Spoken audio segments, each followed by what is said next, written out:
Okey, tak kompau. Tunggu. Malam. Oh, belah ni pada guys. Chalet. Sana pantai.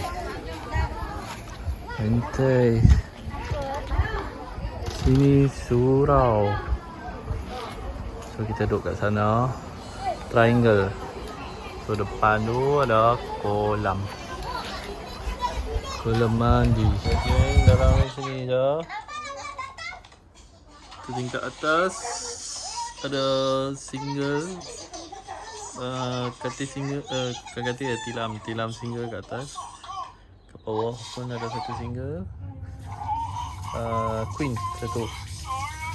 So berdayak kat tepi ni, dalam bawah ni. Ni triangle.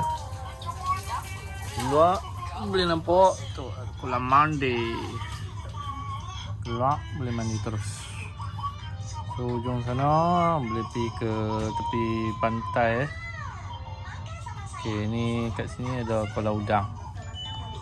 Sana ada lagi ni, chalet-chalet. Okey, itu saja. Okey guys, ni suasana ada tepi laut. Bukanlah, tu orang punya lah. Ada bising lah Mek. Kalau nak main di kolam, gigi dia tak ada.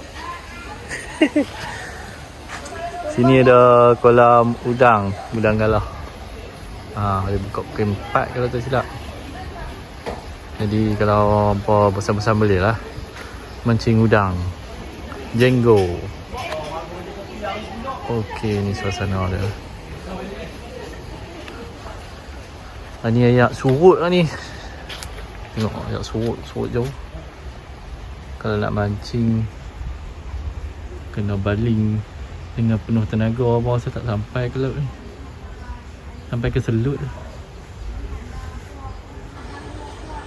So kena tunggu ayak pasang lah kalau nak mancing ni. Okey. Oh, tapi pot sana macam sempoi kat ujung.